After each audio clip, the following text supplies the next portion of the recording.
Number के इस episode में आप सभी का बेहद का परम परम स्वागत है। तो कैसे हैं सब बेहद की आत्माएं, श्रेष्ठ आत्माएं, जागृत आत्माएं। आशा रखता हूं सब बढ़िया होंगे, मस्त होंगे, व्यस्त होंगे। दादाजी के इस यूट्यूब चैनल पे आप सभी का बेहद का परम परम स्वागत है। तो आइए शुरू करते हैं आज का नया एपिसोड। और आज हमारे पास जो है वो एक बहुत ही बढ़िया कहानी, परवेल स्वामी की कहानी है, जो कि हमने एक बार बात भी की थी कि वो कैसे जीवन मुक्त अवस्था में थे और उनके मन की स्थिति कैसी थी। तो आज शॉर्ट एंड स्वीट में इस स्टोरी को आज हम डिस्कस करने वाले हैं, जो कि ये स्वामी जो है हर पल परवाइल शब्द यूज़ करते थे। सॉरी। तो आइए शुरू करते हैं आज का एपिसोड। इस कहानी को सुनते हैं, इससे काफ़ी कुछ सीखने को मिलेगा। ठीक है जी। तो इस कहानी में परवाइल स्वामी जीवन मुक्त थे। लोग उन्हें परवाइल स्वामी कहते थे क्योंकि वह केवल एक ही शब्द परवाइल कहते थे, जिसका अर्थ होता है कोई बात नहीं, नेवर माइंड। ठीक है जी। तो जीवन मुक्त वह है जो सांसारिक मोहों से मुक्त की आंतरिक भावना रखते हुए मुक्त हो जाता है, हो गया है। ऐसा जीवन मुक्त है। और जो अभी भी अपने भौतिक शरीर में रह रहा है, ऐसी अवस्था मोक्ष का उद्देश्य है और उसे जीवन मुक्त कहा जाता है। जीवन मुक्त आत्मज्ञान, आत्म साक्षात्कार, ईश्वर प्राप्ति, जीवन मुक्ति आत्मज्ञान के स्तर पर पहुंच गए हैं। उन्होंने जीवन मुक्त की स्थिति तक पहुंचने के लिए योग अग्नि के माध्यम से अपने कर्म को शून्य कर दिया है। प्रबुद्ध व्यक्ति कुछ विशेषताओं को दिखाता है, जैसे व्यक्तित्व की उसकी चेतना गायब हो गई है, वह अनादर से परेशान नहीं होता और क्रूर शब्दों को सहन करता है, दूसरों के साथ सम्मान के साथ व्यवहार करता है, भले ही दूसरे भी उसके साथ ऐसा व्यवहार करें। जब क्रोधी व्यक्ति का सामना होता है तो वह क्रोधित नहीं होता, बल्कि नरम और दयालु शब्दों के साथ उत्तर देता है। भले ही ऐसी जीवन मुक्त आत्माओं को दूसरों द्वारा प्रताड़ित किया जाता है, फिर भी वह बोलता है और केवल सत्य पर भरोसा करता है और भगवान में विश्वास और धैर्य रखता है। वह आशीर्वाद की लालसा नहीं करता है या दूसरे से प्रशंसा की अपेक्षा नहीं रखता है। वह कभी किसी जीवन या जीव को चोट या हानि नहीं पहुंचाता। वह सभी प्राणियों के कल्याण की परवाह करता है। वह अकेले रहने में उतना ही सहज है जितना कि दूसरों की उपस्थिति में। उसके लिए न कोई आह्वान है, न देवताओं का त्याग, न मंत्र है, न अमंत्र है, न दंडवत है, न देवी, न पितर की पूजा है। ज्ञान के अतिरिक्त कुछ भी नहीं है। वह विनम्र, उच्च, उत्साही, स्पष्ट, स्थिर मन, सीधा, दयालु है, धैर्यवान, उदासीन, साहसी है। अब तैत्तिरीय उपनिषद का जो घोष है, मतलब जो कहना है, यहाँ पे उसके बारे में बात करेंगे। मैंने पाप क्यों किया, मैंने सही क्यों नहीं किया, ऐसे विचार उसे कभी उद्विग्न नहीं करते। जो सही है और गलत को ब्रह्म के रूप में देखता है और उसे भी परब्रह्म समझता है। जीवन मुक्त यानी जीवन में रहते हुए भी जीवन से मुक्त है ना। आश्चर्य की बात। चलिए कथा सुनते हैं। तो बात ये पुरानी है। उत्तर भारत का एक साधु घूमते घूमते तमिलनाडु के एक गांव में जा पहुंचा और कुछ दिन वहीं रहने का निर्णय किया, पर तमिल भाषा उसको नहीं आती थी और उसे चिंता भी नहीं थी। तमिल भाषा का एक ही शब्द उसे आता था और वह शब्द था परवाह नहीं, परवाइल। ठीक है, परवाइल। तो ये परवाइल का मतलब क्या है? तो परवाइल यानी कोई बात नहीं, नेवर माइंड, कोई टेंशन नहीं, परवाह नहीं। अनजान देश, अनजान भाषा का सिर्फ एक ही शब्द आता है, फिर तो साधु को बहुत बड़ी मुश्किल होती होगी। तो हमारे साधु को एक ही शब्द आता है, वो है परवैल्य। सन्यासी गांव में भिक्षा मांगने गया, उसे गांव गांव में नया देखा। गांव के पंडित ने उसे भिक्षा देते हुए कहा, हरिओम, यह लीजिए महाराज। स्वामी ने उत्तर में परवैल्य कहा, आपको गांव में पहली बार देख रहा हूँ। तो उसने कहा, परवैल्य, कहाँ ठहरे हो? गांव के बाहर ठहरे हो? मैं इस गांव का पुजारी हूँ। तो उन्होंने कहा, परवैल्य, आपको कुछ चाहिए तो कहिएगा। उसने कहा, परवैल्य, आप आप समझ रहे हैं ना? तो साधु ने फिर मुड़ के उन्हें देखा और मुस्कुराते हुए कहा, परवैल्य। तो वह सन्यासी गांव के बाहर एक पेड़ के नीचे ठहरा हुआ था। उसी के पास खेत में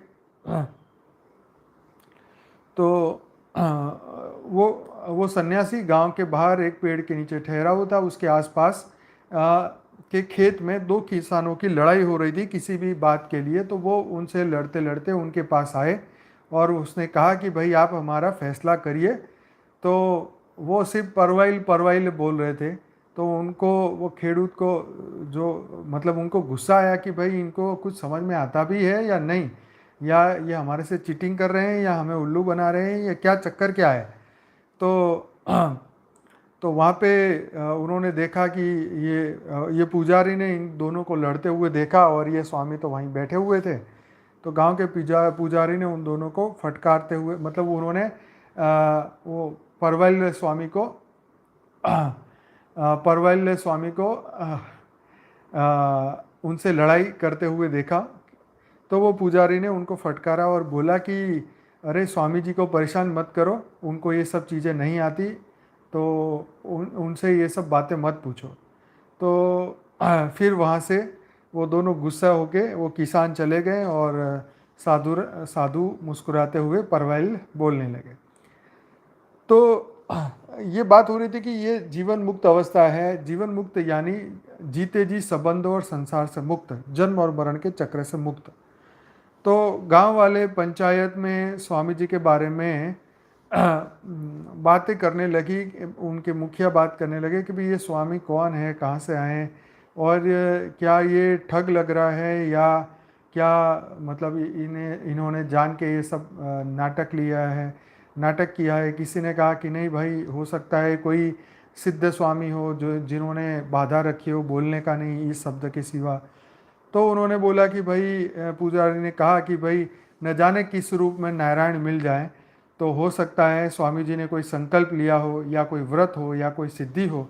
तो इसीलिए गांव के लोग धीरे धीरे उनको परवैल्य स्वामी बोलने लगे और उनको, उनके लिए गांव के बाहर जो है उनका रहने का कुछ छोटा मोटा प्रबंध किया। तो कई लोग उनको तो वो गांव में भिक्षा लेने जाते थे तो लोग भिक्षा देते थे। तो हम बच्चे उनको परेशान करते थे कि भाई इनको तो बस यही बोलते हैं, तो वो हंसते रहते थे। तो तो फिर गांव में हुआ ऐसा कि एक गांव के मुखिया थे और एक गांव के दूसरे कोई बड़ी व्यक्ति थे। उनके दोनों लड़का लड़की के बीच में कुछ प्रेम का चक्कर चल रहा था। और दोनों ही जो है गांव के सामने आके ये बताना नहीं चाहते थे कि भाई हमने शादी करनी है, और ये क्योंकि दोनों ही आपस में उनकी लड़ाई आती। तो हुआ ये कि वो लड़की प्रेग्नेंट हो गई और फिर जैसे ही गांव वालों को पता चला तो गांव वालों ने बातें उड़ाई कि भाई ये तो ये जो स्वामी है उनका ही ये बेटा है। तो गांव वाले सब लड़ाई झगड़े करने पहुंच गए और फिर उस लड़की को जो है गांव वालों ने बोला कि अब तू इन्हीं के पास रह। तो वो लड़की उन्हीं के पास रहने लगी, उनकी सेवा करने लगी। फिर जो जिस लड़के के द्वारा ये सब हुआ था वो उनको, लड़की को मिलने आया और बोला कि भाई मेरे कारण ये सब हुआ है पर मैं बोल नहीं सकता था। तो फिर आखिर में हुआ ये कि आखिर में वो लड़का ने जाके गांव में सबको बता दिया कि भाई ये स्वामी का लड़का नहीं है, ये मेरा लड़का है। फिर गांव वालों ने मिलकर इनकी शादी कराई और परवल स्वामी को बराबर वो गांव वालों ने खूब मारा पीटा, लेकिन स्वामी जी कुछ भी नहीं बोले, सिर्फ वो अपनी बाती पे अड़े हुए थे, परवैल्य परवैल्य बोलते रहते थे। तो आखिर में ये ये पूरा चैप्टर ख़त्म हुआ और बहुत बड़ी परेशानी उनको झेलनी पड़ी। और आखिर में फिर गांव वालों ने उनसे माफ़ी मांगी और उन्होंने भी सबको परवेल बोल के सबको माफ़ कर दिया और वो वहाँ पे अपना वहाँ पे अपना वो अपनी तपस्या कर रहे थे। अब आगे देखे क्या होता है। लंबी है कहानी पर मैं उसको छोटी कर देता हूँ।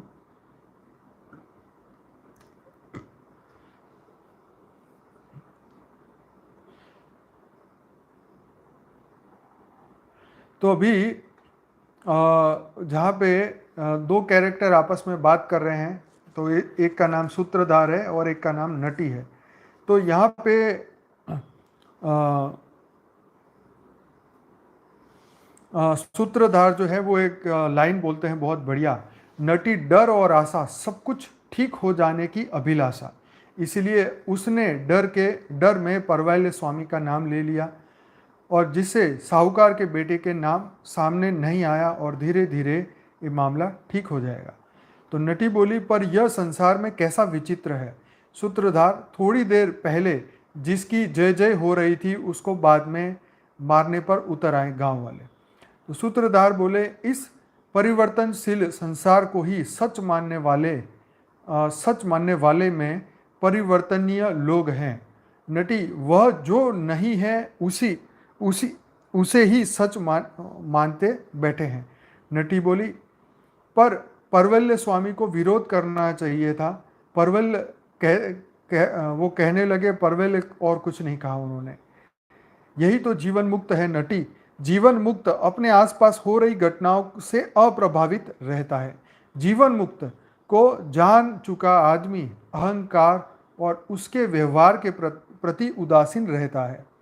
देखो ये बात बहुत बढ़िया यहाँ कही कि जो जीवन मुक्त हो चुका है वो अपनी आसपास की घटनाओं से अप्रभावित रहता है। ये लाइन बहुत इंपॉर्टेंट है कि हमें भी जैसे जैसे हम अपने ज्ञान में और योग में मस्त हो जाते हैं, हमें दुनिया में हो रही आसपास की घटनाओं से अप्रभावित रहना है। क्यों? क्योंकि बार बार ऐसी घटनाएं तो होती रहेगी, ये संसार है। इस धरती पे सभी टाइप के लोग हैं और सभी टाइप के लोगों के कारण आपस में लड़ाई झगड़े चलते रहेंगे। देवता, दानव, यक्ष, किन्नर सभी टाइप के लोग इस धरती पे हैं। तो वो अपने संस्कारों के कारण, अपने स्वभाव के कारण, काम, क्रोध, लोभ, मोह, अहंकार के कारण इनके बीच में लड़ाइयाँ झगड़े तो होने ही वाले हैं और होते ही रहेंगे जब तक कि वो स्वपरिवर्तन ना करें। लेकिन ये जो जीवन मुक्त है उन लोगों की बात, ये स्टोरी बताने का कारण यही था कि एक ऐसा स्वामी जिसके उनके कैरेक्टर के ऊपर उंगली की गई, गांव वालों ने उनको खूब मारा कि भाई तुमने हमारी लड़की के साथ इतना बुरा किया, और फिर भी वो कुछ नहीं बोले और फिर भी वो लड़की को आश्रम में रख के और कुछ कहा ही नहीं उसने। और वो लड़की फिर समय आने पे सब कुछ सामने लेके आई और फिर उनको सभी चीज़ों से बरी किया। सभी उनके ऊपर जो आरोप थे उससे वो मुक्त हो गए। अब वो ऐसे ऐसी दिव्य आत्मा पे ऐसे आरोप लगे क्यों? तो ये बात अभी आगे आने वाली है। ऐसे महान संतों के ऊपर ऐसे आरोप भी लगते हैं, कई बार वो सच भी होते हैं, कई बार वो गलत भी होते हैं। आप दुनिया में देख रहे हैं, मैंने देखा कि कई धर्म वाले जो हैं सनातन धर्म के अंदर बहुत सारे ऐसे साधु संत भी हुए, मैं उनका नाम लेना नहीं चाहता, लेकिन बहुत सारे जो अभी जेल में हैं, जो बाहर है, जो कहीं पर भी है इस वक्त, ठीक है, उनको उनका नाम लेके पूरे सनातन धर्म को जो है वो बदनाम करते फिरते हैं कि भाई देखो यहाँ तो हिंदुओं में सब ऐसे ही है।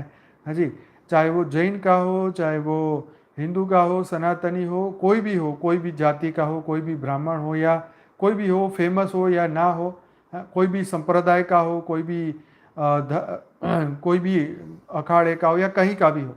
लेकिन जब ये बातें बातें उछलती है तो धर्म को बहुत बड़ा हानि होता है। और जो लोग जो धर्म को फॉलो करना ही नहीं चाहते, जो धर्म को मानते भी नहीं हैं, वो फिर इस बात को उठा के बड़ी मजाक करते हैं कि ये हो क्या रहा है इस धर्म में, जहाँ देखो बस इतने अरबपति खरबपति बन जाते हैं और फिर वो ऐसा ही काम करते हैं। तो धर्म से मतलब लोगों की आस्था पे बहुत बड़ा चोट लगती है। फिर सनातन धर्म को सब झूठा बोलने लगते हैं कि देखो इतना भक्ति भाव करने वाले लोगों का ये हाल है, इससे अच्छा तो हम गृहस्थ वाले ही अच्छे हैं। हाँ जी, तो देखो ये बात आपको समझना चाहिए कि ये कोई भी साधु संत हो, ये अंतिम समय तक मन जो है, मन को संभालने की ये तपस्या है, ठीक है जी। तो ये अंतिम समय तक जो है किसी का भी माइंड जो है बदल सकता है, किसी का भी माइंड जो है वो ऊपर नीचे हो सकता है, और ऊपर से सूक्ष्म जगत की आत्माएं तो किसी को भी नहीं छोड़ती, ठीक है। तो ये सूक्ष्म जगत की आत्माएं भी प्रवेश करके उल्टा कार्य कराती है या फंसाती है या किसी भी तरीके से उनको अपने पद भ्रष्ट कराती है, या आप सब जानते हैं। तो इसके पीछे बहुत सारे कैरेक्टर होते हैं, लेकिन हमें ये देखना चाहिए कि हमें सत्य की ओर जाना चाहिए। जिसने जो किया है उसको उसकी उसकी सजा मिलेगी, ठीक है। हमारे सनातन धर्म या दूसरे साधु संतों या जो अच्छे लोग हैं उनको गाली देने से कुछ नहीं होगा। तो कहने का मतलब ये है कि कई लोग ऐसी उनकी प्रकृति ही ऐसी है। हमारे वीडियो के नीचे भी बहुत सारे ऐसे गालियाँ लिखते हैं या बुरी बुरी बातें लिखते हैं, पर परवाह नहीं है, हमारे परवाह है, हमें कोई परवाह नहीं है। जो लिखेगा, जो जैसा होगा वो वैसा ही करेगा, है ना। तो इसीलिए धर्म के अंदर बहुत सारे लोग हैं, अच्छे हैं, बुरे हैं, राक्षस प्रकृति के हैं, और सिर्फ टाइम पास करने के लिए जुड़ते हैं और ऐसी संस्थाओं में घुस के वो नंबर भी लेते हैं, व्हाट्सएप ग्रुप में जाते हैं, नंबर लेके फिर सबको उल्टी फुल्टी बातें करते हैं, फिर उनसे उनके नंबर का मिसयूज़ करते हैं। तो ये चीज़ें बहुत हर जगह हो रही है, एक जगह नहीं, हर जगह हो रही। तो खैर हमें ऐसे लोगों को ऐसे हमें ना उनसे डरना है, ना ही इनको कोई रिस्पॉन्स देना है, ठीक है। जो जिसकी बात हमें समझ में नहीं आती उसको सीधा ब्लॉक कर दो, बस काम ख़त्म। कोई रिप्लाई नहीं, कोई फालतू के क्वेश्चन का कोई आंसर नहीं, क्योंकि ये देखो हर व्यक्ति को आप हर आंसर नहीं समझा सकते। यस, ब्लॉक करना ही सबसे अच्छा उपाय है, क्योंकि ऐसे लोग मैंने तो अपने जीवन में तो कह रहा हूँ ना, कम से कम ऐसे 1000 लोग देखे हैं जो हमारे ज्ञान में आए और दिमाग हमारा ख़राब करने की कोशिश की, बहुत टाइम वेस्ट किया, और ग्रुप में उनको ऐड करते थे तो नंबर ले लेते थे लोगों के और फिर उनको तंग करते थे। तो ऐसे बहुत सारे लोग थे, इसीलिए हम तो ग्रुप में भी बहुत जब तक जान पहचान नहीं होती है तब तक उनको ऐड भी नहीं करते अच्छी तरीके से। तो ये बहुत इम्पोर्टेंट बात है कि फालतू के लोग कभी आपका नंबर भी ले ले तो भी आपको, जैसे ही उसने ज्ञान के सिवाय की कोई बात की तो जयराम जी की, उसको तुरंत ब्लॉक करो, उसको बोल भाई आपको जो काम है ईमेल करो, यहाँ पे ईमेल आईडी दिया है अनंत का, अंकुर का, आप उनको डायरेक्ट उनसे कांटेक्ट करो, ठीक है। तो ये फेसबुक ग्रुप में भी ऐसा बहुत है, न जाने कैसे कैसे लोग फेसबुक में बापूजी के नाम से या कैसे भी ऐसे हमारे ज्ञान के नाम से भी ग्रुप बना सकते हैं, क्योंकि हम कोई इतना फेसबुक में पूरे दिन बैठे तो रहते नहीं हैं। तो कोई भी ऐसा बना सकता है उल्टी फुल्टे, उसमें लिंक शेयर कर सकता है। तो हमें क्योंकि ये दुनिया बहुत विशाल है और इसके लिए हमारे कोई स्पेशल बंदे तो है नहीं। तो ये ऐसे कहीं भी आपके सामने दिखे तुरंत ही ऐसे बंदे आपको मैसेज करें तो ब्लॉक करो, अनफ्रेंड करो, ठीक है। और आप अंकुर जी को बता सकते हैं ऐसी कोई भी बात हो तो यहाँ बात हो रही थी कि ऐसे साधु संत जो रियल में अच्छी आत्माएं हैं, और देखो उनके साथ ये चीज़ें होती हैं तो भी वो उसको बड़े शांति से डील करते हैं। देखो ये परवैल्य स्वामी की जो बात है कि इसके ऊपर इतना बड़ा आरोप लगा, फिर भी वो अपनी स्थिति में मस्त थे। गांव वाले मारने भी आए, मारा तो भी कोई बात नहीं। यस बिल्कुल। आज जो साक्षी की एक स्टोरी हमने शेयर की थी मेंढक वाली, आपने सुनी होगी। मेंढक की तरह बहरे हो जाओ और अपना कर्तव्य करते रहो, अपना पुरुषार्थ करते रहो। हम तो ये धरती लोक के हैं नहीं, हमने तो धरती लोक में इधर आके जो है मैंने तो कल भी बात की थी कि ये धरती लोक में किसी को कोई सुख शांति तो है नहीं। अब आ गए अपनी ड्यूटी करने, तो बस ड्यूटी करनी है, फालतू की बातों में नहीं पड़ना है। तो नेगेटिव लोग, नेगेटिव वाइब्रेशन, नेगेटिव बातों से ये 3 बंदरों की तरह आँख कान नाक बंद कर दो और अपने धुन में मस्त रहो, ठीक है जी। तो बहुत अच्छी स्टोरी थी। आप जो अज्ञानी लोग हैं, जो ज्ञान में नहीं, उनको भी शेयर करिएगा, बहुत अच्छी स्टोरी है और इससे मोटिवेशन जरूर मिलता है कि अब अपनी ही आवाज़ सुनते रहे तो हम पहुंच सकते हैं मंजिल तक, और हम दूसरों की आवाज़ सुनते रहेंगे तो हम कभी भी नहीं पहुंच पाएंगे। यस, तो मेंढक की तरह वो पुरुषार्थ कर रहा था, तो हमें भी अपना पुरुषार्थ करना है। तो जीवन मुक्त को जान चुका आदमी अहंकार और उसके व्यवहार के प्रति उदासीन रहता है। व्यक्ति का मिथ्या अहंकार मिथ्या संसार के साथ व्यवहार कर सकता है, पर जो स्वयं ब्रह्म है उसके साथ मिथ्या अहंकार और मिथ्या संसार का क्या व्यवहार कर सकता है। देखो, राम के ऊपर कितनी उंगलियां उठी हैं, कृष्ण के ऊपर कितनी उंगलियां उठी। कृष्ण को तो कोई छली कहता था, कोई झूठा कहता था, कोई बोलता था ये ग्वाला जो है ये राजा बन के बैठ गया है, ये छलिया है, ये जादूगर है, ये मायावी है, पता नहीं क्या क्या लोग कृष्ण को गालियां देते थे। पर वो बेचारे हंसते रहते थे जीवन मुक्त की तरह, है ना। तो जीवन मुक्त जो जान चुका आदमी अहंकार और उसके व्यवहार के प्रति उदासीन रहता है। व्यक्ति का मिथ्या अहंकार मिथ्या संसार के साथ व्यवहार कर सकता है, पर जो स्वयं ब्रह्म है उसके साथ मिथ्या अहंकार मिथ्या संसार का व्यवहार कर सकता है, क्वेश्चन मार्क। तो ऐसे ही अब कर्म और उसके असर जीवन मुक्त के ऊपर कैसे पड़ते हैं इसकी चर्चा करेंगे। यस, मक्खन चोर भी कहते थे, छोटे से बच्चे को मक्खन चोर कहते थे। तो नटी कहती है सूत्रधार, मगर परवल्य स्वामी के साथ ऐसा क्यों हुआ। देखो ये बड़ी बात। तो सूत्रधार ने कहा यह स्वामी के प्रारब्ध कर्म ही है नटी। आदि शंकराचार्य ने विवेक चूड़ामणि में लिखा है कि वह कर्म जो ज्ञान उदय के पहले किया गए हो। मतलब अब कई लोग बोलते हैं हम तो ज्ञानी हैं, योगी बन गए, तो हम दुखी क्यों हैं, रोग शोक हमारे पीछे हैं, क्यों हम मुक्त नहीं हो रहे। तो यहाँ पे क्या बोला, आदि शंकराचार्य ने विवेक चूड़ामणि में लिखा है कि वह कर्म जो ज्ञान उदय के पहले किए गए हो, शरीर जकड़ रहता है, शरीर उसे पकड़ के रखता है, और उस कर्म का फल भोगे बिना इस शरीर की मुक्ति नहीं है। तो ये बहुत बड़ी बात है, बहुत इंपॉर्टेंट बात है कि ज्ञान में आने से पहले हमने जो अज्ञान वश में जो कर्म किए थे उसकी मेमोरी जो है इस शरीर के अंदर पड़ चुकी है, और वो समय आने पे वो शरीर को वो कष्ट भोगना ही पड़ेगा। देखो यहाँ लिखा है उस कर्म का फल भोगे बिना शरीर की मुक्ति नहीं।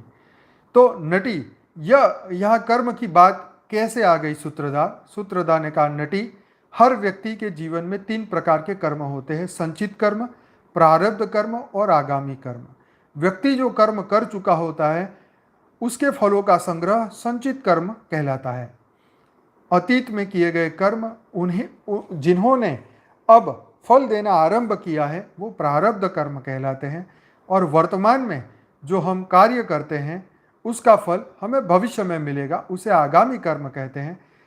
पर व्यक्ति जैसे ही ब्रह्म का अनुभव होता है वैसे ही संचित और आगामी कर्म उसके लिए समाप्त हो जाता है। देखो ये बहुत बड़ी बात है, क्या लिखा है, पर व्यक्ति को जैसे ही ब्रह्म का अनुभव होता है, मतलब ब्रह्म स्वरूप में स्थिर हो जाता है, वैसे ही संचित और आगामी कर्म उसके लिए समाप्त हो जाते हैं। नटी ने कहा और प्रारब्ध कर्म उसे भोगना ही नहीं पड़ता। नहीं, नटी कहती है और प्रारब्ध कर्म उसे भोगना ही पड़ता है, भले ही वह ज्ञानी क्यों ना हो। देखो बहुत बड़ी बात है, प्रारब्ध कर्म उसे भोगना ही पड़ता है भले ही वह ज्ञानी क्यों ना हो। सूत्रधार ने कहा नहीं, क्योंकि ज्ञानी व्यक्ति या जीवन मुक्त सांसारिक उतार चढ़ाव अथवा दुख दर्द मान अपमान आदि से निर्लिप्त होता है, इसीलिए प्रारब्ध कर्म का उसके लिए कोई अर्थ नहीं होता। वह उसे मात्र मन बुद्धि इंद्रियों का अनुभव मानता है, स्वयं का नहीं। तो ये बहुत बड़ी बात है कि ज्ञानी जो है, जो जीवन मुक्त बन चुका है, वो कोई भी मान अपमान जीवन के उतार चढ़ाव सुख दुख का अनुभव नहीं करता, क्योंकि वो ये सोचता है कि ये प्रारब्ध क्योंकि ये सिर्फ मन बुद्धि और इंद्रियों का अनुभव है, स्वयं का नहीं। हमारी आत्मा पे कोई रोक शोक नहीं है, ये सिर्फ शरीर पे आए हैं, और जो ब्रह्म की अनुभूति कर चुका है वो सुख और दुख की अनुभूति नहीं करता। तो ये बात यहाँ पे कही। तो कहानी में फिर क्या हुआ सूत्रधार, तो गांव वालों के सामने साहूकार का बेटा और मुखिया की बेटी ने अपनी सच्चाई बताई। सारी बातें सुनकर पुजारी ने कहा, मुझे खुशी हुई कि स्वामी निर्दोष है, परवल्य स्वामी निर्दोष है, और दुख भी है कि तुम दोनों के कारण एक निर्दोष और एक महान व्यक्ति के ऊपर लांछन लगा। मुखिया जी, तुम दोनों के बारे में कारण तुम्हारे बच्चे कठिन समय से गुजर रहे हैं, तुम्हारी और एक सन्यासी अपमान और बहिष्कार बहिष्कारित जीवन व्यतीत कर रहा है। अब आप बच्चों को क्षमा करो, मगर उससे पहले पूरे गांव के साथ चलकर स्वामी से क्षमा मांगो। तो ये बात वहीं ख़त्म हुई। तो यानी उनका उसके बाद क्या कहा, उसके बाद मुखिया की बेटी और साहूकार का बेटे की शादी हो गई और वो परवल्य स्वामी के लिए बहुत बड़ा आश्रम बना दिया और स्वामी जी जीवन मुक्त से विदेह मुक्त की ओर बढ़ गए।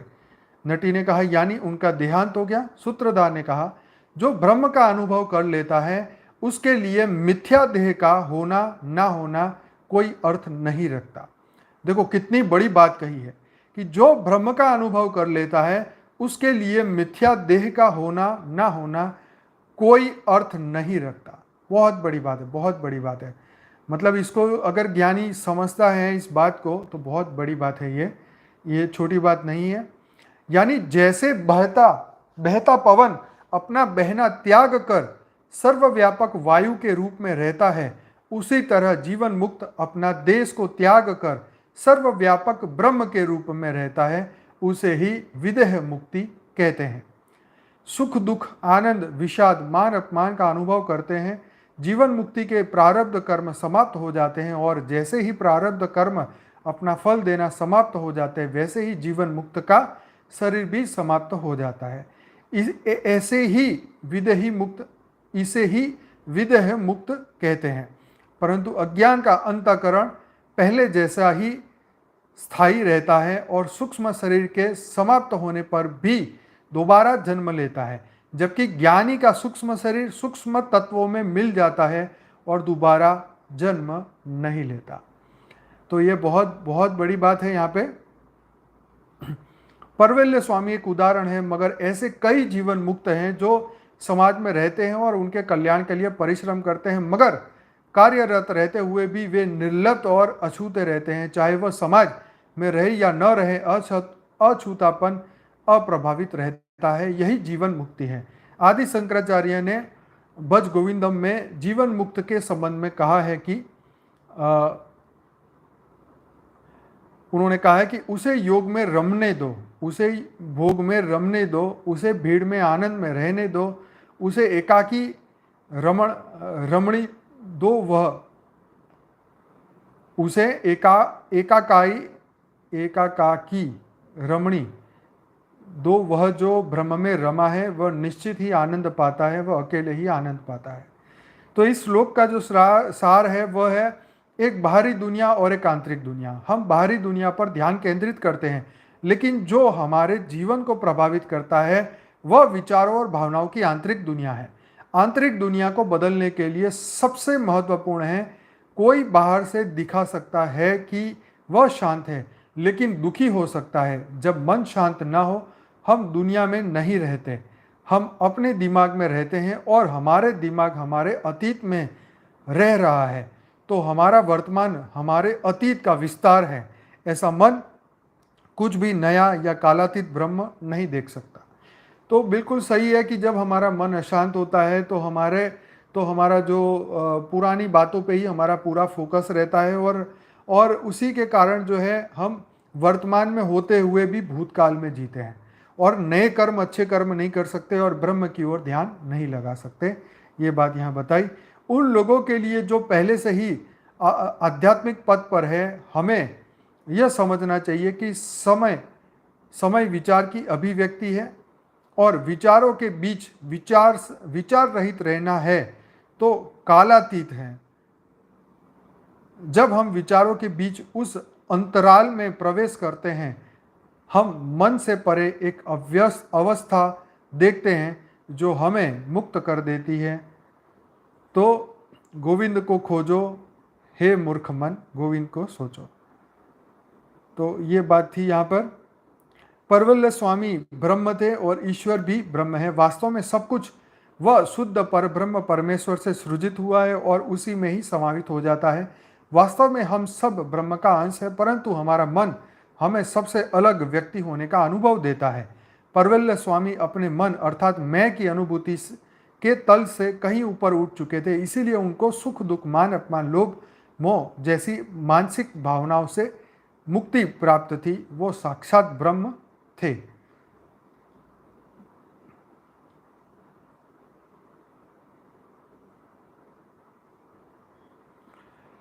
तो चलिए आज का ये एपिसोड यहीं समाप्त करते हैं, और कुछ लाइन बाकी है जो कि हम कल लेंगे।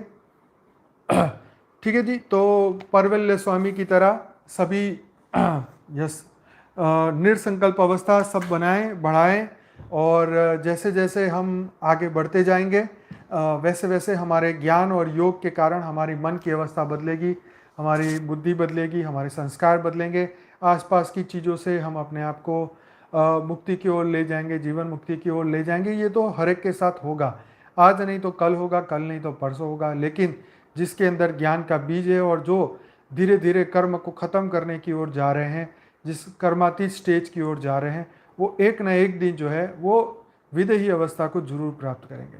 जैसे मैंने वो परसों वो लड़के की बात कही थी ना, कि वो डॉक्टर MBBS बना हुआ वो लड़का डॉक्टर 23 साल का, उसका एक्सीडेंट हुआ, वो 2-3-4 सर्जरी भी हुई और 1 हफ्ते के भीतर ही वो शरीर छोड़ के चला गया। तो कर्म बंधन खत्म हो गए धरती लोक के, तो वो आत्मा फिर इस शरीर में नहीं रहती।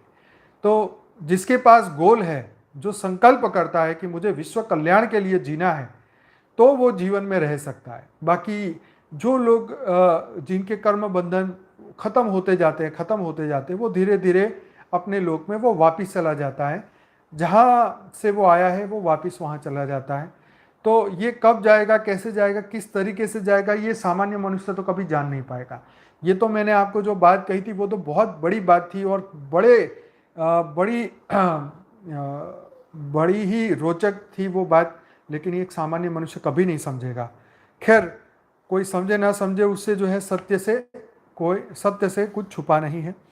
खैर, जीवन मुक्त अवस्थाओं को बहुत सारी आत्माओं ने धरती लोक पे, बहुत सारे सन्यासियों ने प्राप्त किया था, और वो आगे भी प्राप्त करेंगे। और हमारे बेहद की आत्माएं भी, बहुत सारी उच्च आत्माएं हैं, दिव्य आत्मा हैं, उन्होंने भी इस अवस्था को प्राप्त किया है। आशा रखता हूँ आप सभी आत्माएं भी बहुत जल्दी जल्दी उस अवस्था में पहुँचेंगे।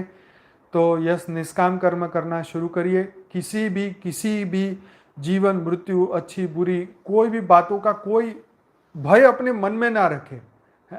होना वही है जो ऊपर वाला तय करेगा, उसी के हिसाब से होने वाला है। तो किसी के बोलने से कुछ नहीं होने वाला है, किसी की भविष्यवाणी से कुछ नहीं होगा। कोई कुछ भी भविष्यवाणी कर ले कि बहुत बड़ा विनाश होने वाला है, ये होने वाला है, वो होने वाला है, जो भी होने वाला है, हम तो जीवन मुक्त होने वाले हैं। संसार तो हमारे लिए है या नहीं है, हमें कोई फर्क नहीं पड़ता। हम तो आज नहीं तो कल जाने ही वाले हैं, तो पक्का पता है। तो फिर हमें किसी की कहानियां सुन के ना डरने की जरूरत है। यस, परवाह, हमें कोई परवाह करने की जरूरत नहीं है। हमने तो अपनी स्थिति में स्थिर होना है, अपनी आत्मस्वरूप में स्थिर रहना है, और जो हम फ्यूचर के जो हम कर्म करने वाले हैं, वो हमारे कर्म खराब ना हो उसके बारे में सोचना है। ठीक है, क्योंकि फ्यूचर के जो कर्म है हमारे, वो ही हमें फ्यूचर में कर्म देने, उसका भी फल हमें तो भुगतना ही है। तो इसीलिए जो भी कर्म हमारे सामने आए, जो हम करें, वो बहुत अच्छी तरीके से करें, बहुत अच्छे श्रेष्ठ तरीके से करें, इसी की परवाह करें। ठीक है जी, बहुत बहुत धन्यवाद जी। और अब हम बेहद का योग शुरू करते हैं। तो सभी बेहद की आत्माएं अपनी अपनी आंखें बंद करें। चलो, बेहद की परमा शक्ति परवाइल। चलो, अब ये याद रखना और मन में बोलते रहना, परवाह नहीं, टेंशन नहीं।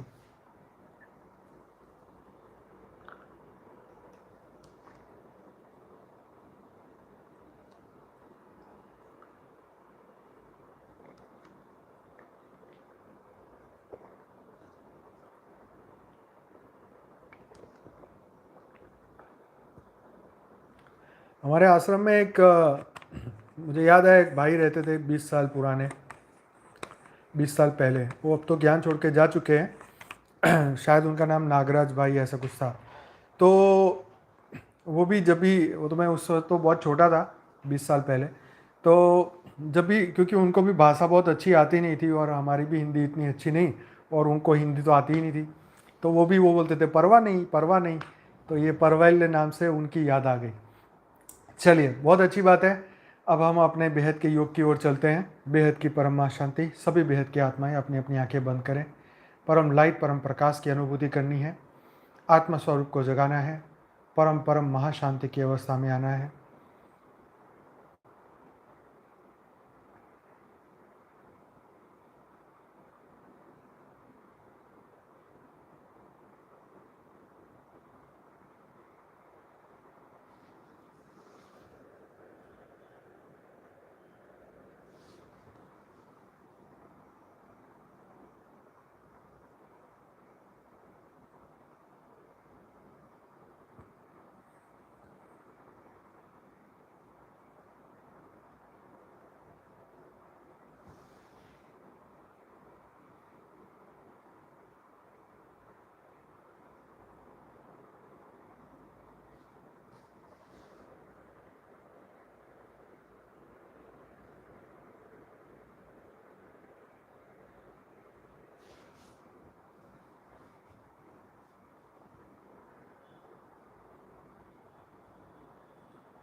संपूर्ण परम परम शांति की अवस्था में हम आ चुके हैं।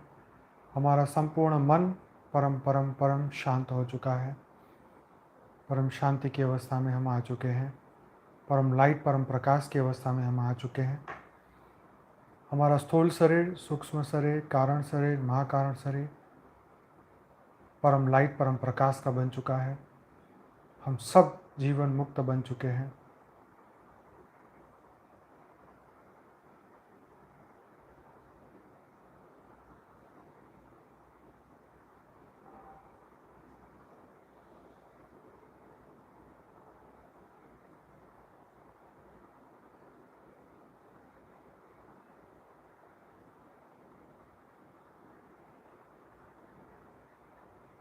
बेहद की कला के परम धाम से बेहद के दादाजी छोटू राम बापू जी सभी बेहद की आत्मा को परम लाइट परम प्रकाश दे रहे हैं।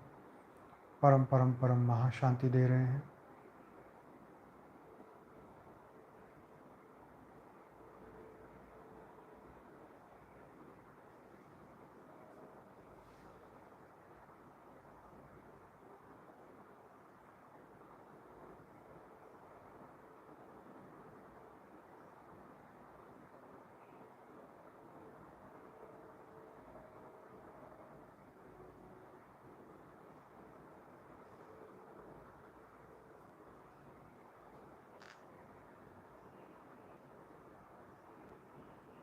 बेहद की कला के परम धाम से अनंत अनंत शक्तियाँ सीधी हमारी आत्मा के अंदर आ रही हैं। बेहद का प्रकाश, बेहद की लाइट हमारे भीतर आ रही है। अनंत अनंत शक्तियाँ हमारे भीतर आ रही है। परम परम परम महाशांति हमारे भीतर आ रही है।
हमारा संपूर्ण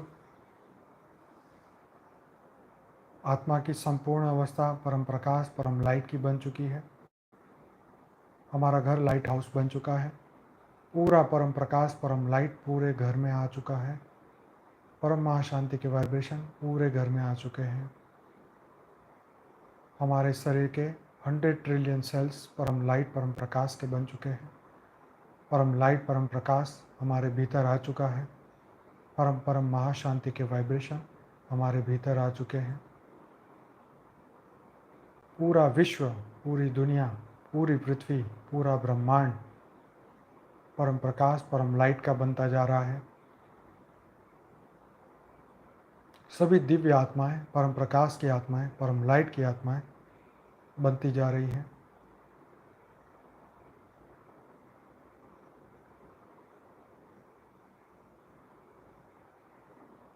सूक्ष्म जगत, कारण जगत, महाकारण जगत परम प्रकाश, परम लाइट का बनता जा रहा है।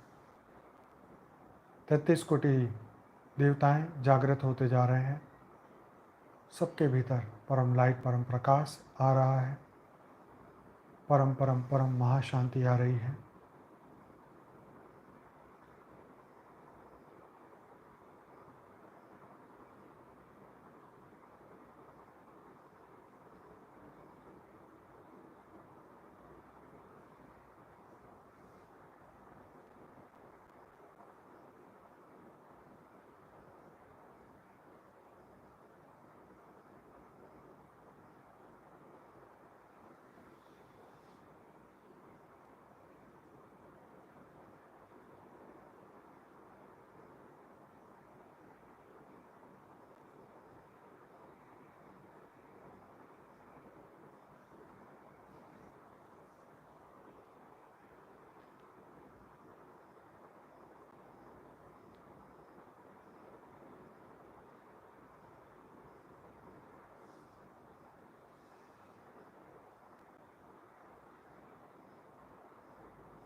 सभी बेहद की आत्माएं, अब हम बेहद के कला के परम धाम में जाएंगे। अब हम संकल्प करेंगे कि हम धरती लोक से ऊपर जा रहे हैं, पृथ्वी लोक से ऊपर जा रहे हैं, ब्रह्मांड से ऊपर जा रहे हैं, महाब्रह्मांड, परम महाब्रह्मांड से ऊपर जा रहे हैं। अनंत आनंद ब्रह्मांड, अनंत आनंद गैलेक्सियाँ, सभी यूनिवर्स से ऊपर, मल्टीवर्स से ऊपर, मृत्यु लोक से ऊपर, हम सब बेहद की कला के परम परम परम धाम में जा रहे हैं। बेहद की कला का परम परम परम महाधाम परम प्रकाश और परम लाइट का है, प्योर वाइट लाइट का है। बेहद के दादाजी, छोटू राम बापू जी, ब्रह्मा माँ, नीरू माँ, दिव्य आत्माएं, सब परम परम परम प्रकाश हम सबको दे रही है। परम लाइट हम सबको दे रहे हैं। अनंत आनंद शक्तियाँ हम सबको दे रहे हैं। परम परम महाशांति के वाइब्रेशन हम सबको दे रहे हैं।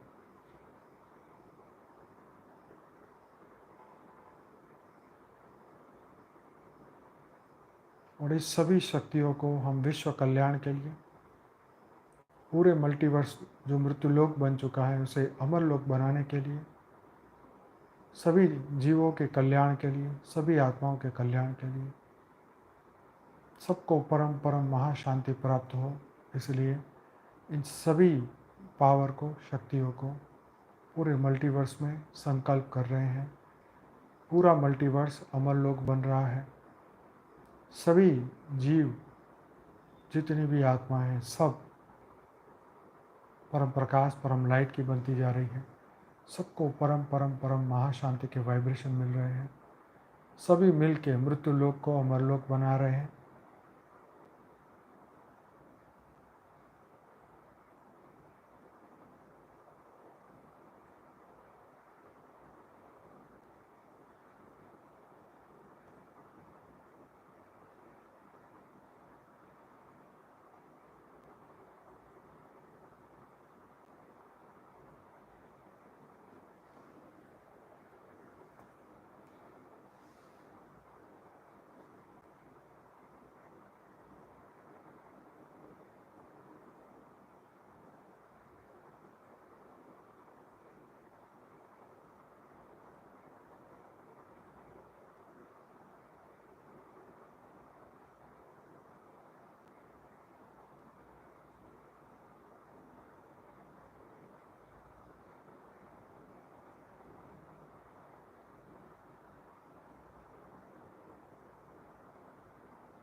ये पूरा मल्टीवर्स हमेशा के लिए अमरलोक बनने वाला है, परम प्रकाश, परम लाइट का बनने वाला है।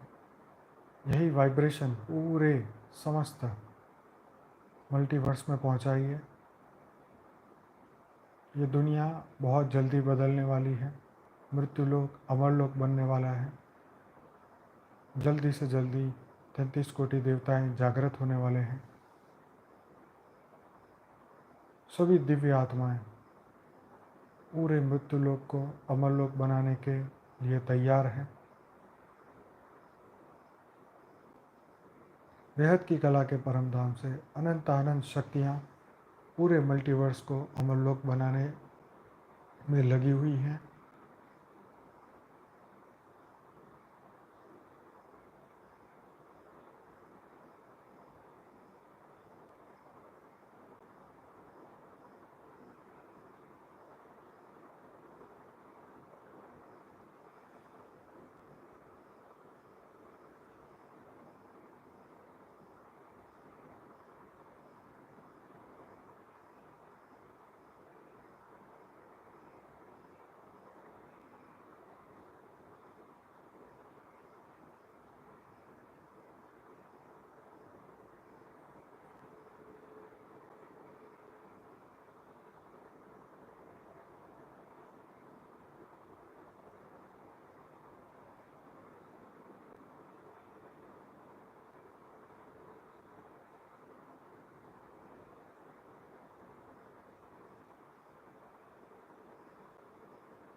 चलिए, सभी बेहद की आत्माओं का दिल से धन्यवाद, कोटि कोटि धन्यवाद। बेहद की परम शांति। मिलते हैं कल रात को 10 बजे।